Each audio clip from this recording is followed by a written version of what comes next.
Welcome, everyone. A mere 10 minutes late. We're doing quite well here.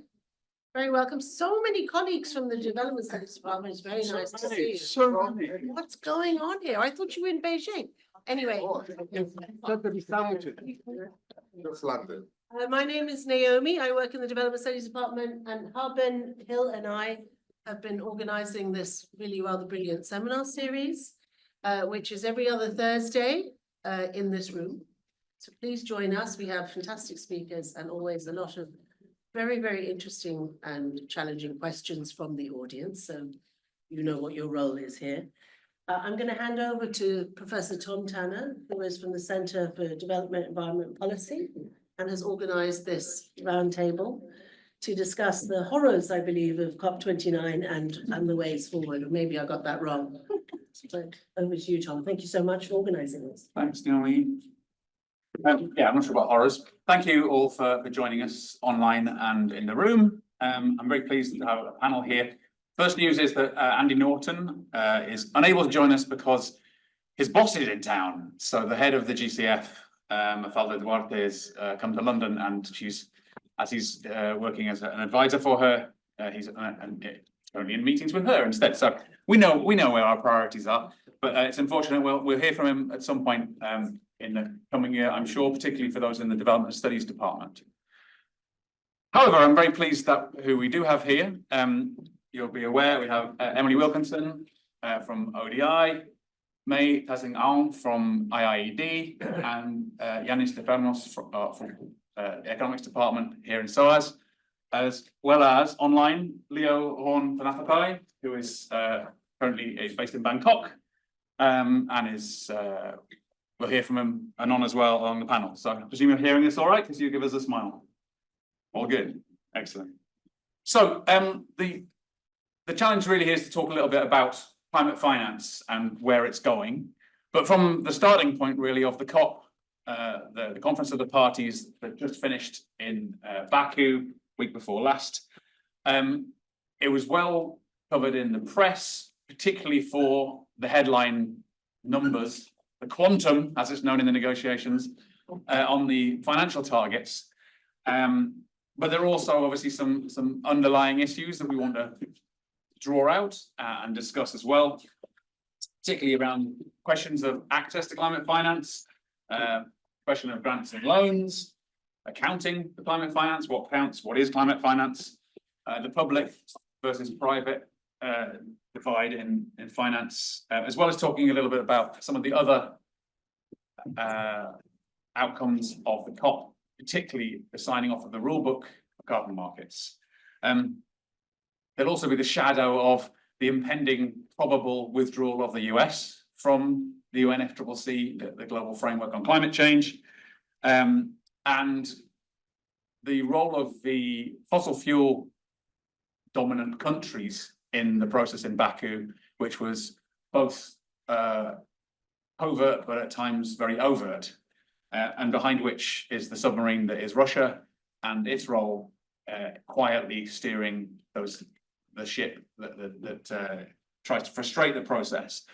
So I guess where we'll come to is the question around UNFCCC being a fairly flawed process, but is it the only ship in town? Is it unfit, totally unfit for purpose?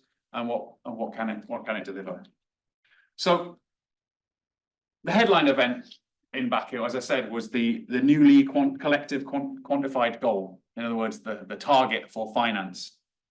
It emerged at the 11th hour. If you saw it in the press, as usual, things went over time. Some people walked out. Eventually, a decision was gavelled through, and some countries were very annoyed that they hadn't got to talk before the gavel went down and signed off the agreement. But I think it was just a way of actually getting a decision made and done. And so the presidency didn't feel like it had been a complete failure. But May, you were out in Baku along with me, and you weren't embedded in the negotiations, but you are someone who works with some of the poorer countries, and particularly on issues of accessing climate finance. So I want to hear, I guess, your take on the processes and the outcomes of COP. Great. So thanks everyone for having me. My name is May, and I guess I can talk a little bit about our agenda, but first a little bit background about myself. I'm from Myanmar, which is a least developed country. And so I really care about the LDC position because that is my own personal take and my lived experience. So at IIED, there's a team of us that is promoting the locally led adaptation agenda. And there's also a team of us that are very involved in negotiations and supporting LDC countries in putting forward their perspective. So, so my take on it is that we have this number now, 300 billion. And what do I think? It's not really enough. And the reason, going back to the climate justice context, least developed countries and SIDS have contributed very little to carbon emissions, but I think it goes beyond that. Our countries, because of colonial legacies, have been fragmented. Our societies are divided along ethnic lines. Our lands have been divided based on different colonial concepts of resource allocation. And so in my country now, currently, we are a fragile country. We are a conflict-affected country in Myanmar. And a lot of it is because of colonial legacies, and our institutions are really on their knees, crippled because of the colonial legacies, and our society is also very fragmented. So when we talk about this number, it's really not enough because we need the money to restore some of these institutions that have broken down. And we can't even establish a track record of being good on the books to receive the money and be accountable because we just don't have the institutions to prove this track record of being fiscally responsible or having spaces for civic engagement. So yeah, I think we can talk more later about the number and the expectations of LDCs, but this is what we're dealing with, the colonial context, and the number itself is something that we're focusing on, but it's not enough because of the historical background that we have. Thank you.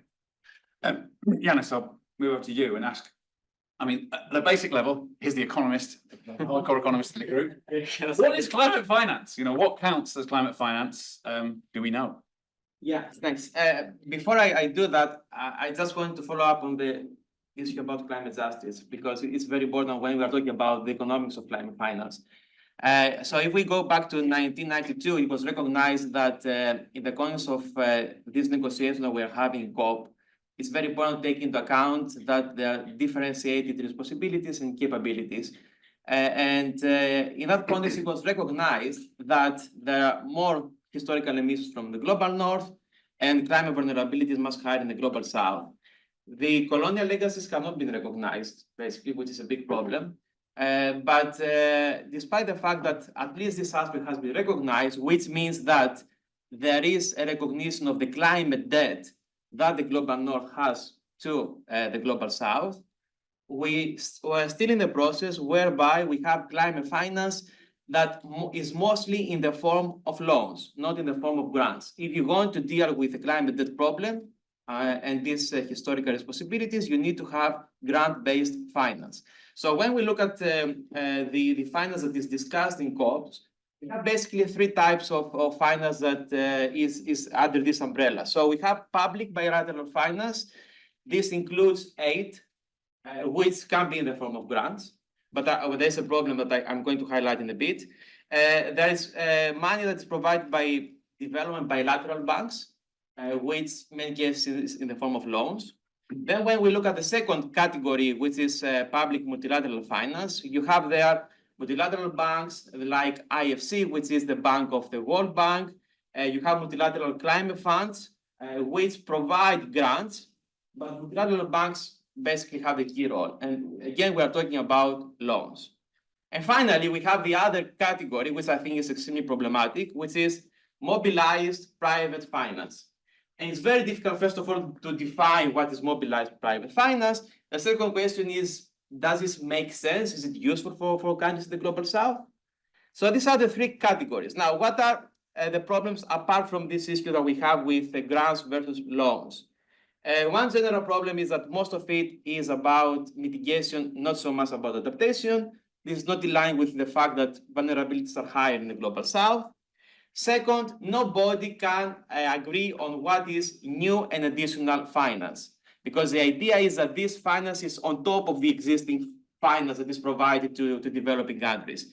And then we have when you look at the OECD report that is published every year in order to provide information about these numbers, there's always a kind of a much bigger number than what people say that is the actual number, because it has to do with the way you define climate finance. And new and additional finance is part of that. So if you use as a base year 2009, you will get a very different result compared to the case in which you use a base year that is different than 2009. And then we have this problem that nobody actually knows what is additional. The problem with that is that then we have that some aid that would go, let's say, for health or education, might go to climate in order to satisfy this target. So at the end of the day, what do we have? Nothing, because we don't have additional finance that is provided from developed countries. Then, second question, how do we define climate? There are two definitions, and one says that if the project is 100% about climate, then it's fine, it's a climate project, but there's another category whereby if there is a significant contribution to a climate target, then we can count this as finance. And then the question is, what is the proportion of this project that will be counted as climate finance? And you can find people, countries that have 50%, others 30%. There's no agreement on how exactly we do that. Then we have this issue about non-concessional finance. So in the numbers, we see the loans that are given to countries. In many cases, loans mean that you have also an interest. If it is concessional, the interest rate will be lower. Instead of giving the number where it refers to this difference between the market interest rate and the interest rate that is lower than that, we have the whole number which refers to the value of loans. And people say, come on, this is not actually something that global north countries contribute to in terms of climate finance. And I will finish with two other quick issues. One is that if you look at the projects, in many cases, countries do the following. They provide the finance, and then there is an expectation that the private company, let's say in France or in the UK, will be part of the project. So the money actually goes back to the countries. So you give the money, and then they say, okay, but you have to work with these people in the private sector. And again, you have to adjust if you're going to be serious. And finally, the big issue, which is the mobilized private finance, has to do with the agenda about de-risking. Everyone is talking about de-risking climate finance. We have everywhere austerity, we cannot use public debt, but we can use public resources that then can mobilize by de-risking projects for the private sector a lot of finance.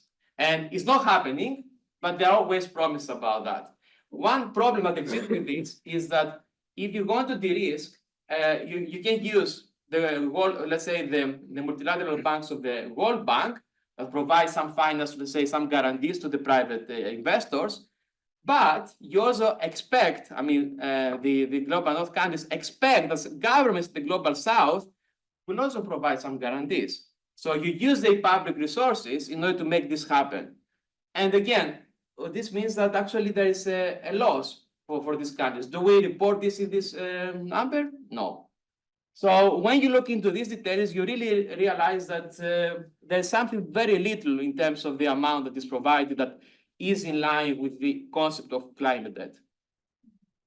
Thank you. That's really useful. And the debt issue was really dominant going into the COP, and then during the COP, it was slowly and steadily removed from all the texts by certain parties, not just from the global north. I might add, there are certain countries in the global south who hold a lot of that debt.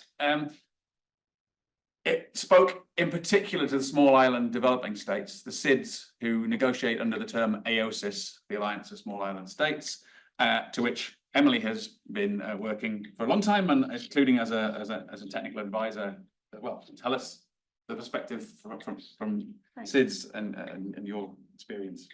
Yeah, so I mean, I think AOSIS obviously takes the negotiations incredibly seriously and have been working on a sort of proposal and text, suggested text for this climate finance goal for a long time, collaborating very strongly with the LDC group as well. I think one of the things that they thought was particularly important, and I'll sort of explain a bit why as well, because it could sound selfish maybe, was to have a minimum funding allocation for SIDS of 39 billion annually, and they agreed with the LDC group that LDCs would have a minimum funding allocation of 220 billion annually. That was of course when they're expecting, or they went into the negotiations thinking that there would be a total of 1.3 trillion, hoping that there would be a total of 1.3 trillion agreed as the quantum, as opposed to sort of something to aspire to in the future. They wanted that to actually be an investment goal with an allocation goal, so the amount that actually developed countries committed to and levering funds to towards of 900 billion, so much larger sums than what it actually ended up with. Why having this minimum funding allocation is important is because this group of small island developing states have real difficulties in accessing climate finance. So whilst there might be enough there in theory, in the GCF, in the Green Climate Fund, and in other vertical funds and through the MDBs, there's definitely enough finance for SIDS needs, which are basically around adaptation and responding to extreme weather events, particularly for loss and damage, and a bit for investment in renewable energy, but they don't really have to spend a lot of money on mitigation because they're not responsible for greenhouse gas emissions. But yeah, they're looking for this amount. The amount's out there, but they're having real difficulty accessing the climate funds. It's incredibly bureaucratic process, and it's particularly difficult for countries that have small bureaucracies. They're never going to get any bigger. So this idea that we can just build capacity with a few climate finance advisors, and then this group of countries, will suddenly magically be able to access the funds is bonkers. So the idea of having a minimum funding allocation is important, because then it's the obligation is on the climate finance providers to make sure that that money gets into these countries. So there'll be a lot more attention will then be placed on issues around access and different modalities and conditionalities and so on. And some of the things that they have difficulties with in putting together proposals is demonstrating a climate rationale, so a bit to the point of what the sort of the additionality is, demonstrating in an adaptation project that what you're doing is not just development, but it's it's climate resilient development. You need quite a lot of data for that, probably data which they don't have, or which is very expensive to collect. So that's just one of the problems in accessing climate finance. They have other major issues with debt, and we're very keen on seeing the text refer particularly to be focused around grant finance or highly concessional finance. It's no good to SIDS if there's a lot of climate finance available, but it's all at market rates, because they have very high levels of debt. Most of the SIDS, with the exception of about 4, are considered high levels of debt distress. And they have very little fiscal space anyway to invest in resilience and adaptation. So the last thing they need is more expensive finance.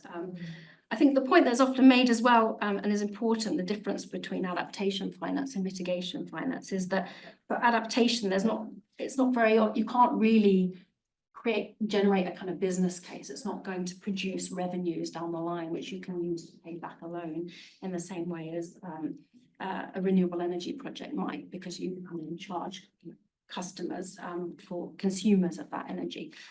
So it's much more difficult to actually demonstrate that. And so I think that's another issue for a group of countries that are basically looking for finance for adaptation and for loss and damage. All that kind of rationale that that works for mitigation, and probably does make sense to be lending money for mitigation rather than giving money, doesn't really apply.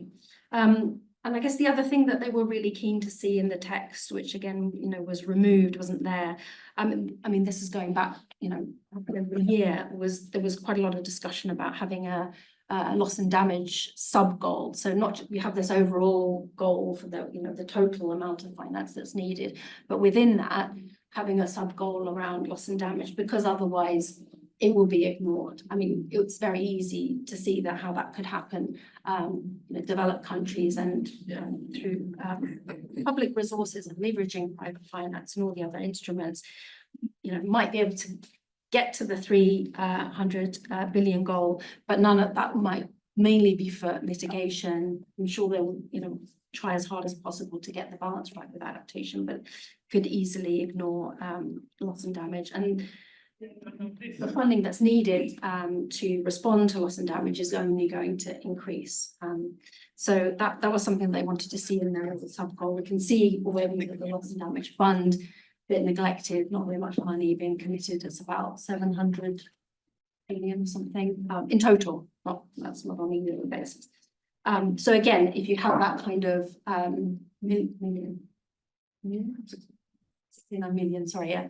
If you have that a sort of sub goal in there, again, that it helps to kind of drive some of the commitment in that direction. If you don't have any sort of goal in there at all, it can be very easily ignored. So I think I'll stop there, but those are the kind of key things that the AOSIS group wanted to see. I think all of them got removed, and that mission got. Hence the walking out. Hence the walking out of the negotiations, which might seem dramatic, and we'll talk about no deal is better than a bad deal. I mean, you can take that whatever way you want. There is a bit of drama, around it, but it's making a statement. Certainly, they then came back into the negotiations because, of course, everybody wants to see a deal. If you don't have any goal at all, it is probably worse than a bad one. I think they're also really worried about this idea. There's going to be a roadmap now working towards scaling up the amount of finance to the 1.3 trillion. Everyone's a bit concerned that that's going to be a bit of a wishy-washy process. But yeah, so lots to be disappointed about, but it's certainly not the end of the discussion. Yeah. So they kicked the can down the road a little bit on agreeing to the 300 billion by 2035, which is obviously 10 years away, and without thinking about the inflationary impacts of that, the goal being that far down the line. And so there's lots of economic discussion around, well, if you actually look at the old goal and think about the inflationary impact of the cost of living crisis that many countries have experienced in the last few years, if you recalculated the old goal, which was set obviously in Paris for 2025, and if you recalculated that, actually it was 100 billion. It should actually be more like 180 billion. So that should be the starting point for then recalculating how much the 300 should be, which should actually be more like 400. And then you should be thinking about what that will be in terms of inflation by 2035. So actually the number of 300 is really squished by past inflation that's affected the starting point, the baseline, and then also by whatever happens between now and 2035. Mm-hmm. Coming back, if I can, quickly to the issue of access for climate finance. I'm going to come back to you, May. Sorry, Leo. Just to talk a little bit about accessing climate finance and the experience with IIED and its partners of the innovative methods of getting some of the climate finance money to the ground where it counts. So I think there have already been lots of different points made on access. So just as a backtrack, we at IIED or in the climate finance space, we talk about both the quantity and the quality of finance. So when you talk about access, it falls into the quality space. And so, as I was mentioning before, it is very difficult for local actors to access the very little climate finance that trickles down, particularly for adaptation, because you need to have these bureaucratic systems to prove that you are indeed a credible organization, that you have financial systems in place in order to prevent corruption. You need to have M&E taking place every 6 months, reporting all of these things just to get the very little that that gets to the local level. And this is the same for national government as well. There are big funders like the Green Climate Fund and the GEF, and they also have very complicated structures in place in order for countries to access these funds. So, for example, you need to be accredited, and in order to become accredited, you do rely on this broken development system of access. So you have to hire usually international consultants to write up all of your reports to prove that you are indeed a credible country, you have the systems in place, you know, so that the money is just not getting to the local level and the people on the ground who are actually at the front lines of climate change. It's just going back into this revolving development system, this broken aid system. And if you look at some of the accredited entities, you know who they are. They're the big UN agencies that take massive overheads, have massive international staff before it even gets to the national government, let alone very small grassroots organizations that are implementing adaptation actions. That money gets shaved off. So some of the work that we are doing with climate funders is trying to work through these bottlenecks of the bureaucracy, trying to have more of a streamlined common approach to reporting, for example, indicators, ways of channeling the funding. But this is a drop in the bucket. The money that the work that we're doing on adaptation finance and trying to change some of the way that the adaptation fund works is very, very, very minimal. There's still loads of money going through multilateral development banks, which are going in the form of loans. So this access question is really difficult. And then we were talking earlier about disbursement as well. How do you actually get that money to the local level? How do you get money to refugees, people in Myanmar? It's really, really difficult when you don't have credible banking systems in the country. So going back to my previous point about you need to have a track record. You need to establish that you are a country that is has banking systems in place that you can prove over time that are not at risk of corruption. But if you don't, if the country is already at war or if in a fragile state, it's really hard to have that track record so that you can continue to have funds coming in year after year. One of the, I'd say slightly brighter spots, having had lots of fights, particularly from the countries of the global north, about the division between global north and global south in the negotiations. So you have essentially a split division of the world as it was in 1992. So OECD countries in 1992 and the G77 and China, which is the rest of almost, other than the post-Soviet bloc, is, you know, the rest of the world. And questions around whether this is appropriate given the emerging economies that have grown since then and their dominance. And one of the fights, even since the Copenhagen Declaration, has been how to engage India and China in particular, but also Mexico, Russia, South Africa. And China emerged as part of the solution, if you like, in terms of the roadmap to get to the 1.3 trillion that are needed. Part of the idea is that they're going to be voluntary contributions for South-South cooperation as well. And China, for the first time, having worked a lot on South-South cooperation, actually declared or declared how much they thought they'd been spending on bilateral cooperation in the climate space. And that seemed like a big opening rather than just sitting back like some of the other countries, particularly India, sits back and just sits in with a developing country group and says, this isn't our business. China's now coming forward, in part, I guess, because of the trade links and so on. We have a resident China expert online, Leo. It'd be great to hear from you what the prospects are for the UNFCCC and China's role, both inside the convention, but also outside in tackling climate action. Thank you, Tom, and nice to be with you all remotely. Apologies, I can't be there in person. And apologies also for my slightly worn appearance. Calling in from Bangkok, where it's past midnight, so I'd ordinarily be in my PJs right now. So I'd like to maybe just start also because I need to log off in the hour. So I want to make sure that I do actually address the exam question that we you gathered us to address today, which is, I think, the question was, is the existing architecture for funding and delivery fit for purpose? And the reason I want to start there also is because it helps put into context the significance and also the prospects of what happened with China's surprise announcement. So I guess the simple and straightforward answer is a resounding no, right?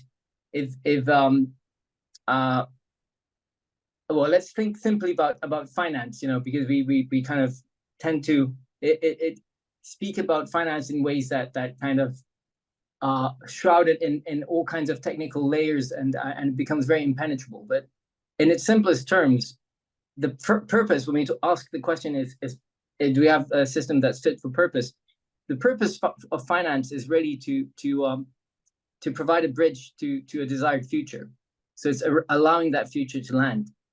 So what's described in the Paris Agreement, is a clear destination, net zero, a clear imperative, which is adaptation and resilience, and if nature is going to be our ally, international finance is failing us on all counts. And there's a quantum issue. What we see is really a system that is reflecting these colonial legacies that is hardwiring money to the wrong places. So whereas emerging economies and lower income countries accounted for over 2/3 of the GDP growth and over 95% of the greenhouse gas emissions increases over the last decade, we have, on the other hand, climate finance that remains very much concentrated in the richer countries, with only about 16%. This is according to the CPI, the Climate Policy Initiative. Only about 16% of the international climate finance going to emerging markets, developing economies, and the 45 least developed countries. These are figures for 2021, 2022. And of that grossly insufficient finance that has been forthcoming, most of it is again, it largely fails to meet the most acute needs that these countries face. Only a sliver goes to adaptation. It's in the order of 5%. Precious little goes to actually reaches the most climate vulnerable, least developed countries. We're talking about 3%. And actually very little of that whole picture is South-South flows. It's about 2%. And on the other hand, so we talk a lot about the quantum of finance. And in my view, more climate finance is not going to solve anything if the financial system continues to be biased towards the wrong things. So, even as we celebrate the fact that there's been an uptick in climate finance to 1.3 trillion last year, at the same time, 5 times more is being doled out in fossil fuel subsidies, right? We have environmentally harmful subsidies making about $5 trillion. So the China finance is about making a choice, and the choice that finance is making today is unfortunately the wrong one. So that's just kind of to set the scene for we have a finance system that's not fit for purpose, that's not delivering, and beyond the quantum issue, there's also the quality, as Emily and May already delved into some of the details there. Now, I was very positively surprised about China stepping up on with its commitment, because, as you said, they have been actually very advocated for the formalization of a greater role for emerging economies and of South-South cooperation within the NCQG, including with the Chinese. And what I was hearing back was a real reluctance, historical reluctance to do anything that might muddy the waters and that might that might challenge in any way the sacrosanct principle of CBDR, the common but differentiated responsibilities. And there was this extreme caution to not do anything that would seem to lessen the moral burden or the burden on the moral charge on developed countries to give to provide their share of finance. And so there was a real fear to not or concern not to create this equivalency of expectation between developing and rich countries, as you know, even though the way that is being codified is kind of very arbitrary. So the argument that I made for for SOAS flows to be recognized, more formally recognized within the NCQG, had to do with two considerations. One is the magnitude change that we need to see, right, in the amount of climate finance. But the other equally important issue, in my view, is that SOAS flows provide the opportunity to address some of these structural biases in the existing climate finance. And there's a possibility for financing that's better targeted and more responsive to the needs of developing countries that originate from developing countries. So the significance, so it's good, you know, it's great news that China stepped up. And the significance for me is not so much the quantum as in how it opens up new possibilities, and it really shifts the dynamics around this issue that has been such a stranglehold on the negotiations. It's become such an impediment to the negotiations as a whole. And so what it creates, the possibility that it creates now has to be followed up with some concrete moves. So that's where I'm kind of watching in the year ahead, is whether China would actually step up. And it has already in some ways, and you see signs, very hopeful signs that this announcement that they made is going to be followed up by some concrete investment deals and bilateral, maybe also trilateral and multilateral actions that indicate their intent to play a role in changing the game on finance, not just stepping up because they're told to or expected to, but because they have a strategic interest in unleashing a new dynamic around finance. And we see this in moves that are being made, for example, in Indonesia. Recently, this Prabowo announcing that Indonesia was going to phase out coal, which came again, you know, that was came as a bit of a surprise. I believe strongly that they would not have had the confidence to do that without the backing of the Chinese financing. That you know, they already had a big deal last year, totaling about $54 billion, which is almost 3 times as much as the jet fees. And this year, in the latest visit, they had again an additional financing deal on the back of that. So I think there's a lot that China can do to demonstrate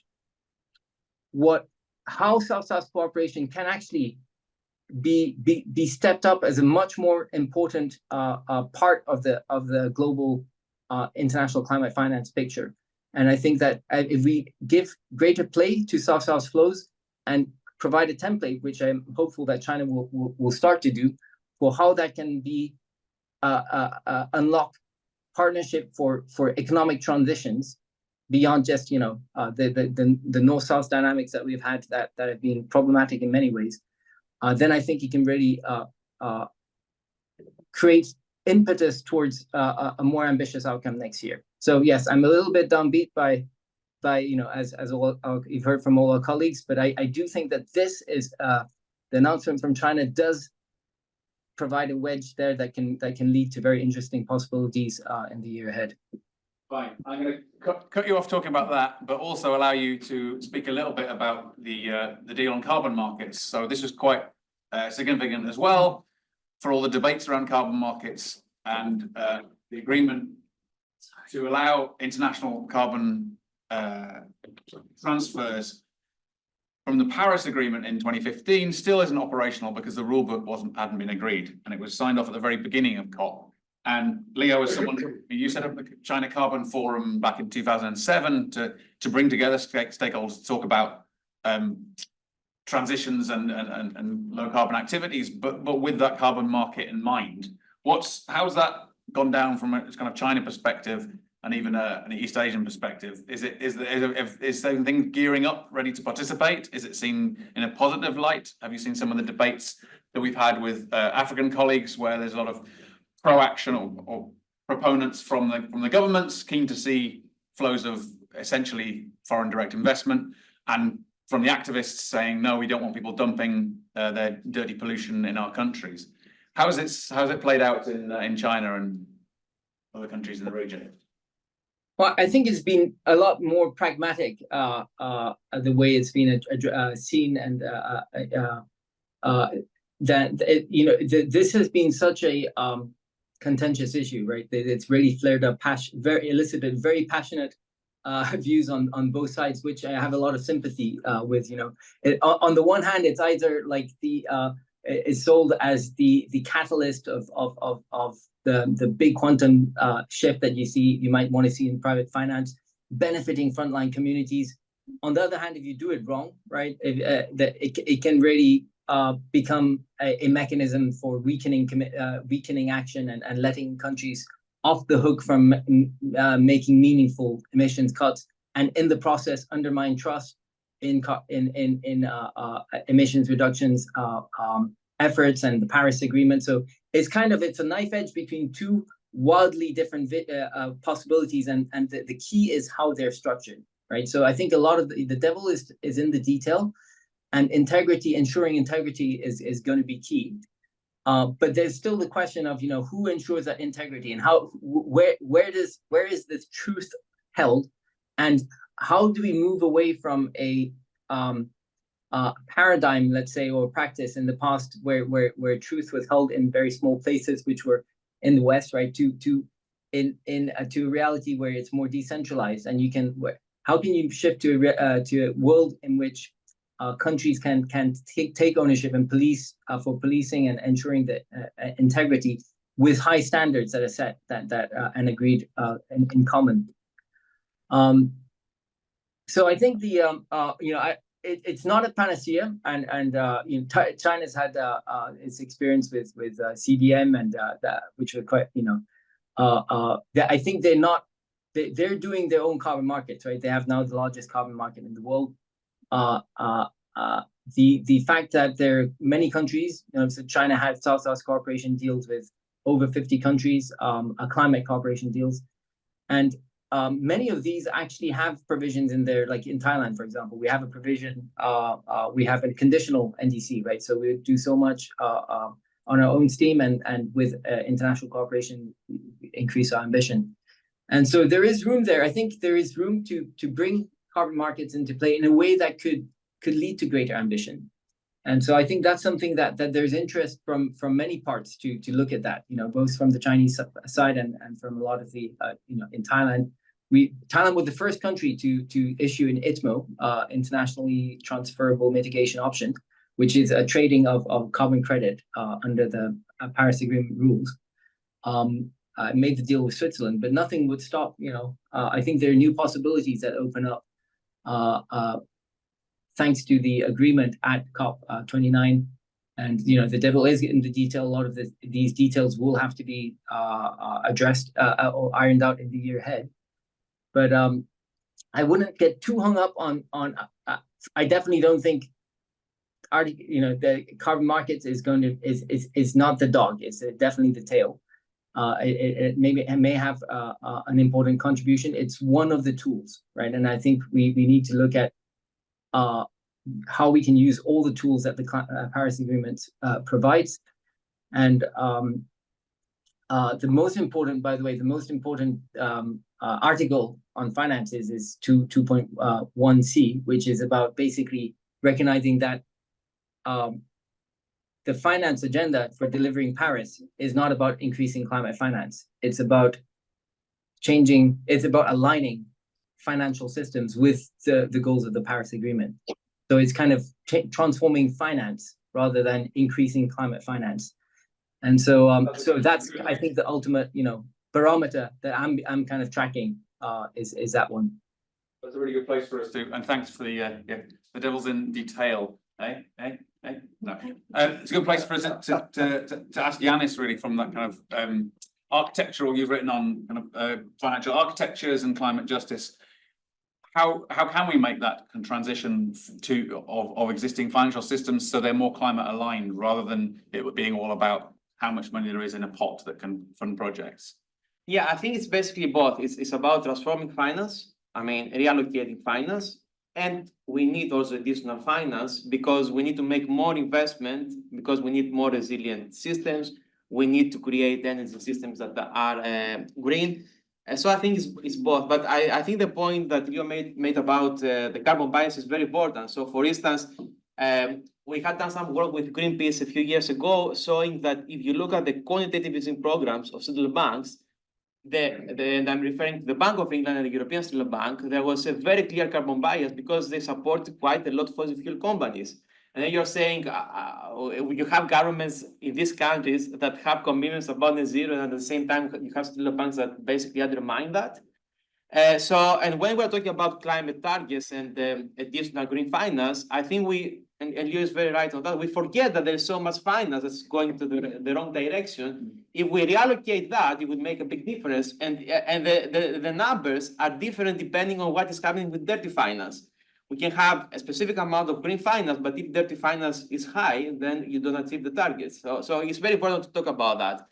But since I'm the economist in the room, I would like to talk about money creation, because money creation is a big issue that economists try not to propose changes in money creation, but I think that's the political problem that we have with this, because if we're going to have more finance, we really need to understand how money is created.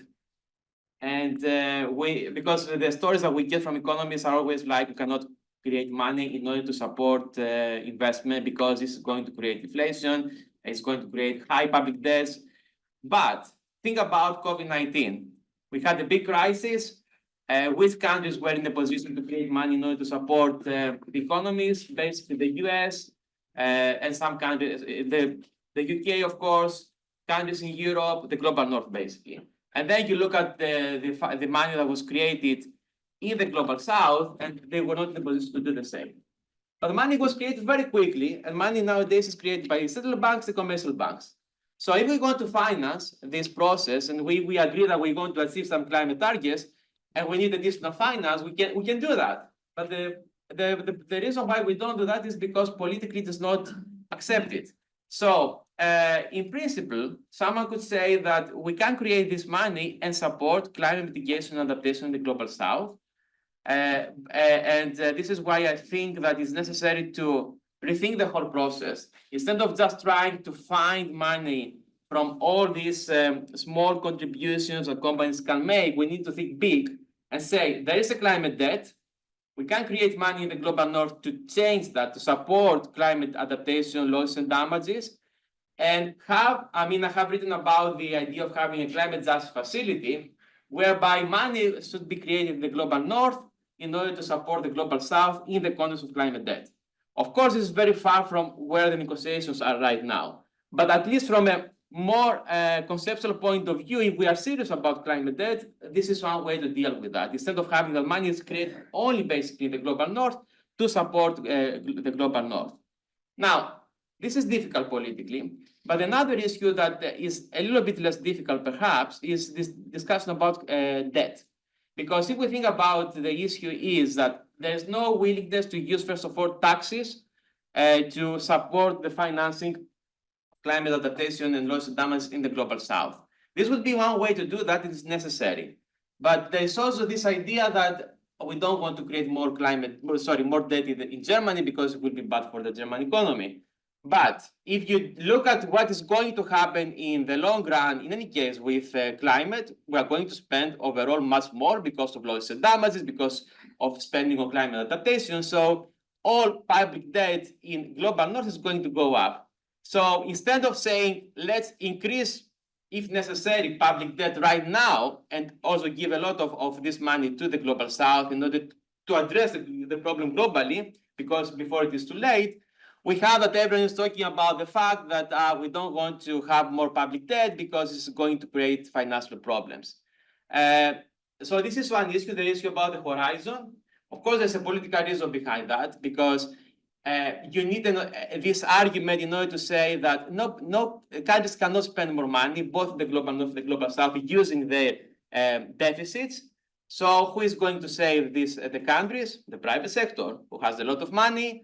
There are many rich people who are have their money in institutional investors, and then these institutional investors and hedge funds say we are going to save the world. So you give a lot of power to this because you use this narrative.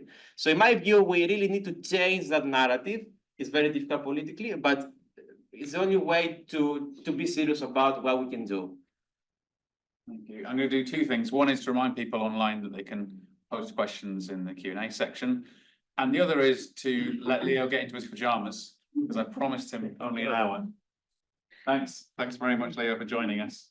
Thank you, everyone. I'm so sorry to miss the Q&A. It's usually my favorite part, but I do have an early start tomorrow. But very nice to meet you all.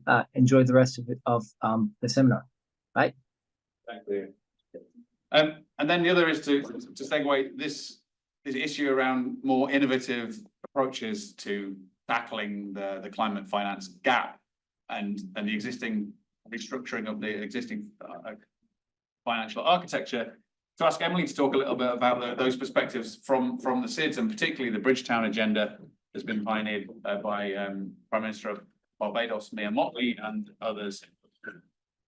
Yeah, so I mean, beyond COP29, life goes on, and there are many other initiatives, and I think that have real promise. Even outside of the UN system, and I think this is really important that that actually there's been perhaps more progress and more sort of kind of radical ideas, but certainly kind of moving the agenda forward. A bit more of a kind of structural level going on through the Bridgetown Initiative is one. There are other initiatives, the Paris Pact for People and Planet is another. But Bridgetown I'm particularly interested in because it was brought forward by Prime Minister of Barbados, named after the capital of Barbados, Bridgetown. It's now in its third iteration and it's already achieved some wins. I mean, there are things that were set out in the first round of the Bridgetown Initiative around, for example, what they call climate resilient debt clauses or pause clauses. Basically, if there's a shock, you can, if it's agreed in advance, it's written into your debt contract, you don't have to carry on paying back the interest when you're recovering from that extreme event. It's understood by the creditor, the credit rating agencies get it, and they don't downgrade the country, so you're not penalised in anything. It's kind of a no-brainer. It's a small thing in terms of debt relief, and basically the critique is kind of kicks the can down the road a bit. You're still going to pay back the debt, but they're now being offered by a number of the bilateral donors and MDBs, and the aim is to really scale it up so it's in all debt clauses with governments, with sovereign states. So tick for the Bridgetown Initiative already is something that kind of got off the ground because there was a good push behind it. The leadership from Mia Mottley on the global stage around this, reforming the international financial system, has been really impressive. And she talks about, just to kind of take a kind of slightly broader step from that very specific instrument, I mean, she talks about needing to reform these institutions, these Bretton Woods institutions that were set up at the end of the Second World War, when most developing countries didn't exist, were colonies, including almost all of the smaller states.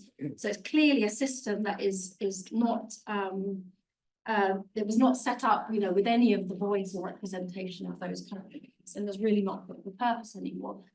So there's a lot of reforms that are proposed that are in the Bridgetown Initiative, which I can see, are really gaining some traction. They're looking at, for example, reforms to the international sort of debt regime, including the IMF basically does these kind of studies to look at the situation of debt sustainability analysis before deciding, what kind of support countries might need. That doesn't, barely looks at climate change or any sort of climate indicators. If a country is investing in building its resilience to climate change, that ought to be taken into account in terms of debt sustainability. It's just not in there at all.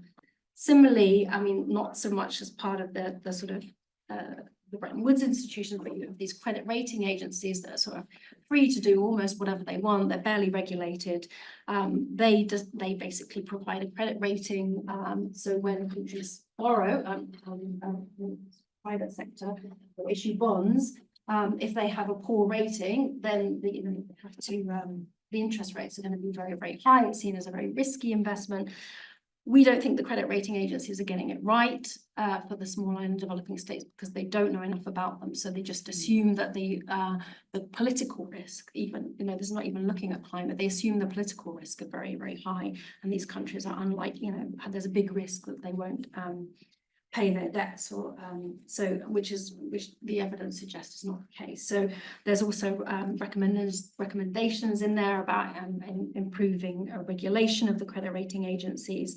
There's recommendations in there in increasing the volumes of finance from the multilateral development banks. I mean, they're very, very cautious in their lending. There are things you can do about that. You can encourage them to take on more risks, to lend more. They don't need to have quite such strict capital adequacy frameworks. So there are lots of recommendations in there. I encourage you to look at it, because although it might not seem to be centrally about climate finance, it's basically looking at ways in which countries can be their access to affordable finance can be improved. They have more fiscal space, spending less of their money paying back debt, so they can actually mobilize resources domestically as well to invest in climate action. And it's really just looking much more broadly at the international financial architecture and how it needs to be reshaped and repurposed to deal not just with climate change impacts and the cost of transition, but the demands of modern economies and small island economies and fragile economies and the range of types of countries that borrow from the banks and that want to develop and want to invest in resilient development. So that's some of the things that are in there. But I think it's it's really encouraging to see that there are initiatives that can be taken forward, propelled by countries of the global south. This is not an idea that comes from the UK or the World Bank. So that these are the kind of initiatives that other developing countries can really get behind, and there's very huge support. And is my personal hero. And yeah, and maybe the next UN Secretary General. Watch out for her. Thank you. I'm conscious we'll leave some time for for some questions or comments. Please keep them brief, and if you would like to address them to one of the panelists, please make that clear as well. Any thoughts and comments from the floor or online?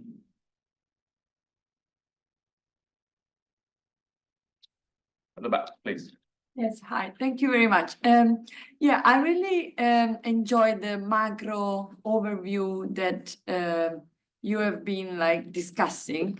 I was wondering whether we have another seminar in the other room about social movement and civil society, and I know that you've been in Baku last week, so I was wondering if there is any if you could tell us a little bit about if there is any linkages with more of a micro grassroots or bottom-up approach, because what I'm reading in the, I'm a political economist with macro, which try all the time to merge these macro bridges, and there is a disconnect in my view about the macro discussion about global finance and the role of the state for green industrial policies. And then there is, the literature that focuses on the unionism, mostly in the global north, or social movements in indigenous community in the global south. But they don't speak to each other. So I was wondering whether you could tell us a bit. If you at least if you know someone who does that. Sure. Who links this. Firstly, in terms of activism, I think activism at the COP, increasingly it's, very constrained, a bit like SOAS, less back in the day. Back in the day, disrupting lectures was what you did at SOAS, not so much anymore. in a similar way, actually having protests that disrupt the actual convention itself, not so much anymore. It did happen previously. Now it's very much like, here's your space to do your activism and generally antagonize and annoy, but it's like quite constrained. That's not to say, but this goes for all attempts to influence the negotiations. This is the worst place to do it, Baku. It's doing it beforehand. It's having bilateral relationships and providing advice, support, having that either constructive dialogue or destructive dialogue, right? So making a voice in your country to and in regions to push certain issues. I think secondly, I'll ask May to speak a little bit to the issue of where the bottom and top meet, because IIED has been really so central in that push towards, particularly in the adaptation space, so in the adapting to climate impacts, has really moved from that top down, trying to do everything from national level through policies and plans to actually how do you get bottom up grassroots engagement and resources to enable those kind of bottom up initiatives to take off. Mate. Yeah, thank you for the nice intro. So my team works on promoting the locally led adaptation agenda, and we have a set of principles which are really about climate finance and changing the way that climate finance is done. And these principles were developed in collaboration with representatives of grassroots social movements that are demanding a change in the system. So they are fed up of using expensive international intermediaries and money not actually showing up to them. They are fed up of not being recognized for their local leadership in adaptation, even though they have lots of proven adaptation action on the ground with the very little money that they have. So the LLA principles, we call them, were co-developed in conjunction with grassroots social movements and lots of other actors, actually.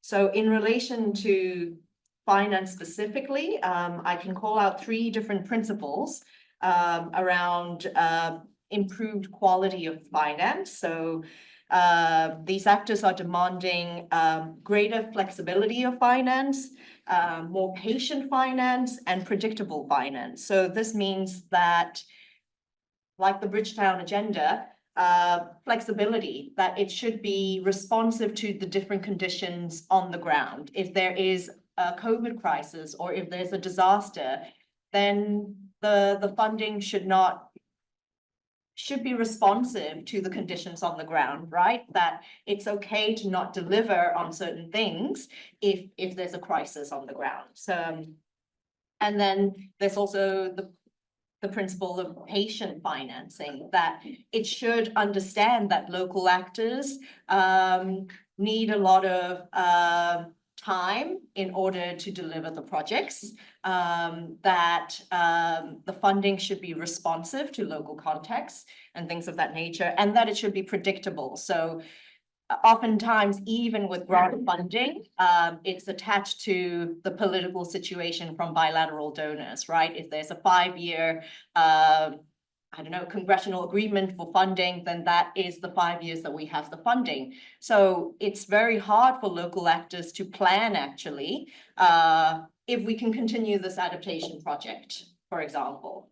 So these are the 3 principles that are related to finance specifically, but then there are other aspects in the principles of LLA about how finance should be. It should address some of the structural inequalities, that it's not just about the money, but it should actually empower the most marginalized within society, or it should, agency should be in the hands of local leaders and actors. So there are more like quality aspects of it as well that grassroots have called for. And a lot of grassroots actors, especially Indigenous people, are calling for direct access to finance, meaning they want to see money coming to them directly and not through intermediaries. And if it's an intermediary coming through an intermediary, that it should be a good intermediary that understands what it is to work with Indigenous peoples and local communities. There are also other ways that civil society engages with the fund. So all of the funds under the UNFCCC, Adaptation Fund, Green Climate Fund, they have observers, civil society observers, but they face loads of constraints, actually. There's like 2 observers to represent a whole slew, private sector, local actors, indigenous people, and they're quite limited in the role that they have. So empowering the civil society observers with knowledge and information and also key messaging is something that is really worth supporting. At least they're there. Important. They're But there. that's provision to have, you know, observers from civil society in these board meetings.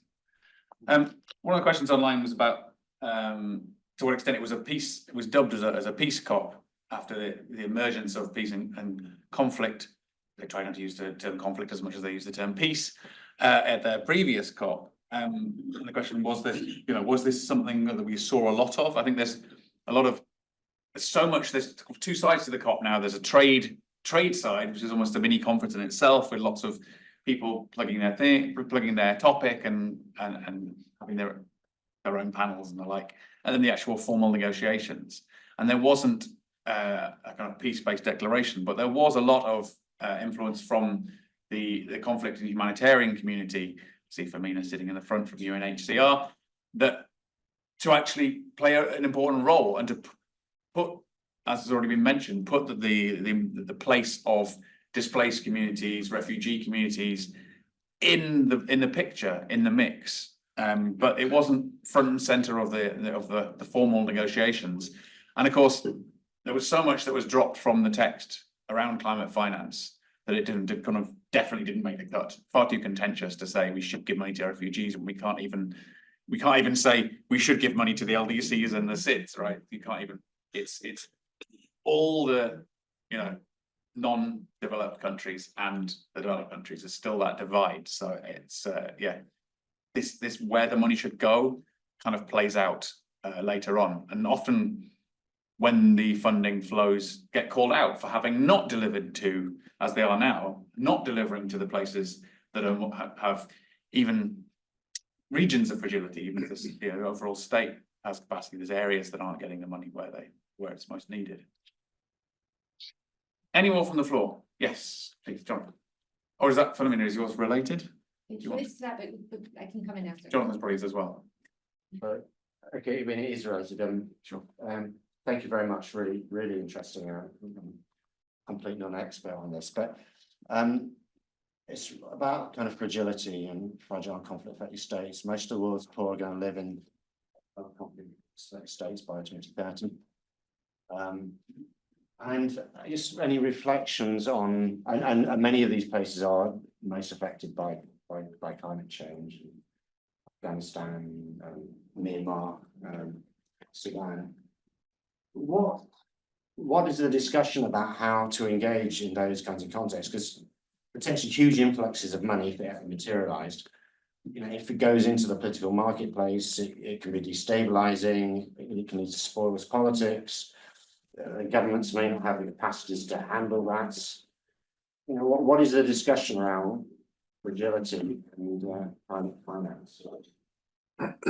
Thanks. We'll start with you. All right. I actually feel that the conversations around fragility and climate finance have been very weak because it's like a problem that people cannot seem to resolve, mainly because of the risks associated with channeling finance to Myanmar, for example. There was no Myanmar delegation at the COP this year. And I honestly don't know what the conversation how the conversation will progress, because it has to be around taking the risk and then channeling money to conflict affected states. But then who do you channel money to, right? Who is the government? And that's a real big challenge. And so, for example, in Myanmar, if you channel through the military junta, then that is not going to go for climate change. If you channel to civil society organizations or international NGOs, then they have a lot of trouble trying to actually get money to the ground because how much every single transaction is so monitored. So I don't think we have a solution. And that's just like a blind spot on how to deal with climate change in conflict affected states. But I feel there is hope because I think philanthropies that are more willing to take a risk can work with local organizations, civil society, church groups, religious groups to assist with humanitarian aid and maybe not so much climate stuff.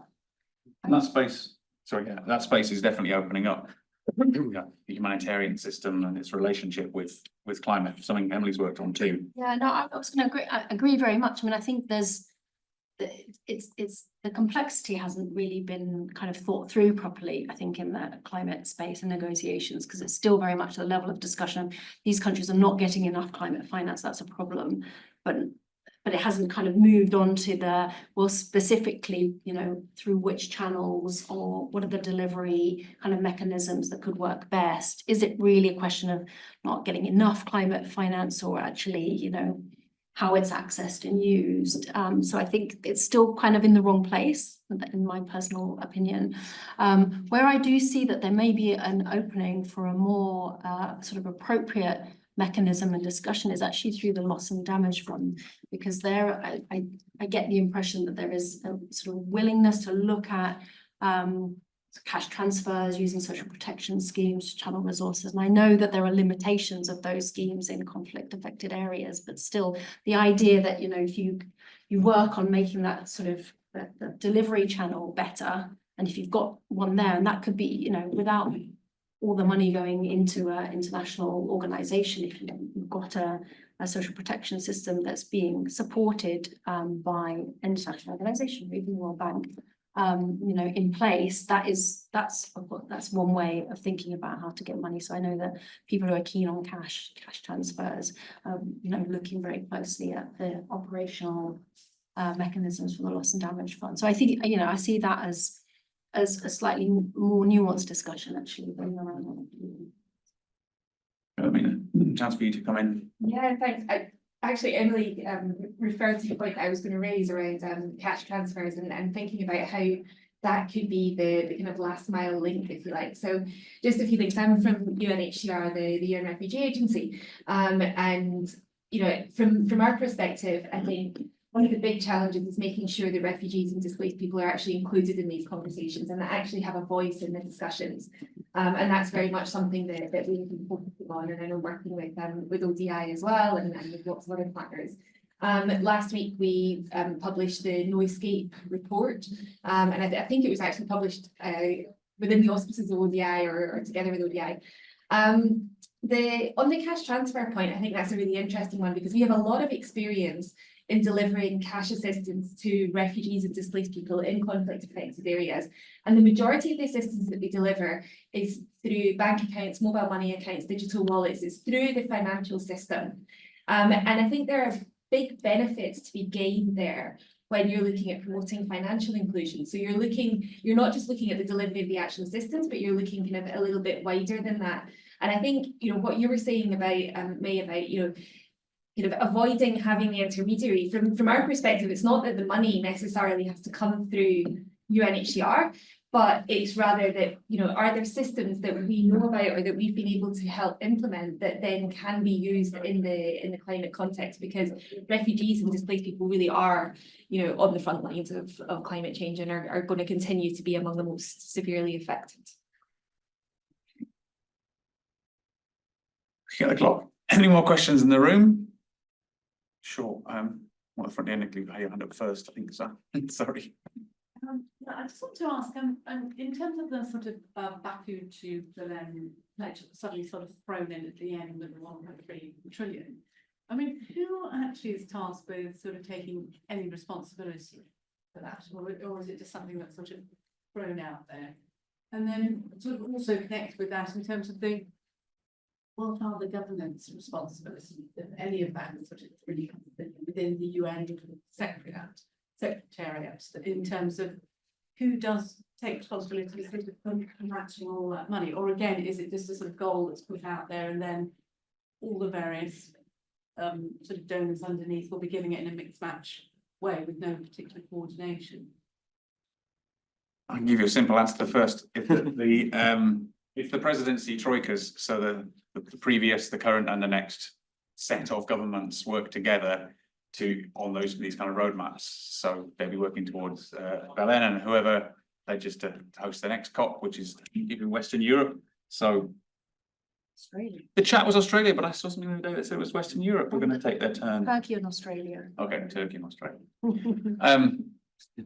So they do that, and there'll be as part of the decision text, there will be a reporting frame to create reports. So mostly that will come from the OECD doing a summary of climate finance because it's basically, ex-OECD club in 1992. That's where that information will probably be collated and then passed through to the Secretariat. How it's done so, under what rules and who declares what the additionality is. We know that the UK government's reaction, for example, to a target not being, I think the expectation was, it might be 200 billion, it might be 250, it might be 300. There's no extra money, right? So it's about how much of the existing aid budget, which has already been effectively halved, is going to be retagged or repackaged as climate, and if so, what is going to miss out? What's the consequence of this is that some areas of the existing ODA spend are going to get reduced. So that's why there's flexibility in the rules around what counts, basically to allow a little bit of fudging of the figures, which is obviously people are calling out as well. Yannis? But I would say that there's also the issue of how you achieve this target, and the idea is that you have to rely primarily on the private sector. And I mean, what I see is that de-risking is very much now at the core of these discussions, in the sense that, as you said, there's a limited amount of public finance, but then the idea is that you can use this finance to provide, let's say, guarantees to the private sector, and then the private sector will come in and will invest a lot of money based on this guarantee. And I think this is why at the end of the day, they put this number there, because they could argue that there can be an increase in private finance by mobilizing some public finance. And when you look at the track record of this agenda over the last 10 years or so, I mean, it's pretty bad. The de-risking agenda of the World Bank and IMF, it hasn't been successful. And when it is successful in terms of numbers, there are many implications for the local population, because governments pay attention to convince the private investors to give money and not to engage properly with the local communities. And the same, of course, is the case with the private investors. But I think it's basically this agenda is behind this big number. And they hope that this is going to deliver. And I think that's it. Let me take a question from. Okay. Yeah, I think I just had like a general question about the legitimacy of the whole process, because I think with the last two COPs and then this COP kind of happening in authoritarian, kind of very much fossil fuel states, especially civil society saying this time around they felt like a lot of the democratic processes were being undermined, certain country delegations saying the same, it all being really quick at the end, and kind of civil society being followed around in Baku and being asked questions by kind of government agents and so on, and countries not publishing the NDCs, which they were supposed to publish. Kind of, how does that bode for the process and the legitimacy? Kind of, France wasn't there, Argentina left. How is that going to kind of continue in the future if kind of, yeah, just like.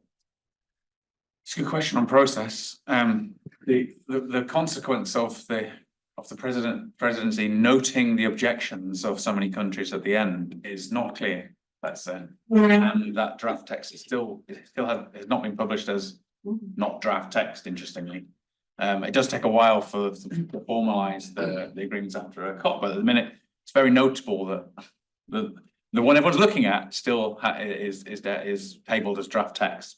So it may well be that there's a lot of discussion, negotiations going on in the background about it. In terms of the legitimisation of the COP process, it's a big bone of contention, because the argument is, do you bring in the fossil fuel producing countries into the debate by having them hosting, or is it does it bode badly for that process? I think in Baku it felt quite constrained, and we saw a lot of, as I say, there was a lot of overt fossil fuel influence and covert as well. Not least from the president and his own declaration at the beginning of the COP, right? So they weren't hiding much. We should need to have Leo online, because I think he's one of the most optimistic people. And I think I share it a little bit as well, the normative agenda, for all the effort it takes, the normative agenda of the UN process that puts all countries, it's a nation state's job to at least think about how it's taking action on climate, and so that we get the awareness and action and planning at that level at least, which we didn't really have before the Paris Agreement. It was important to remember just how much of a sideline it was, and it wasn't mainstreamed into financial systems, government systems.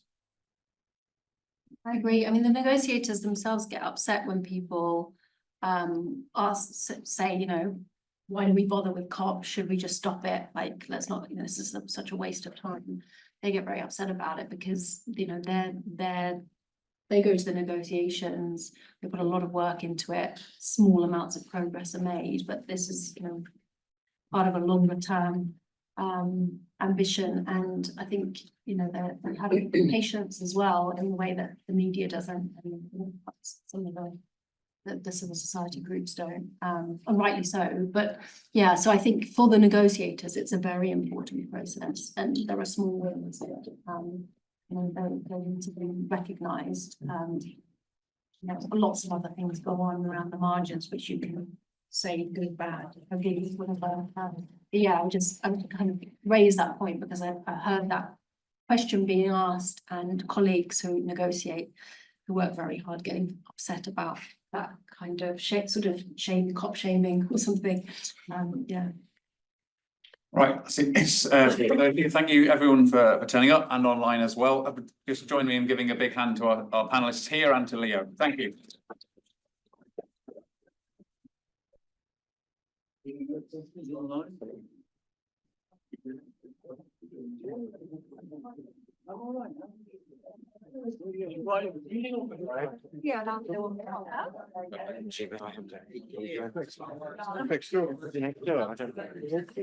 Yeah,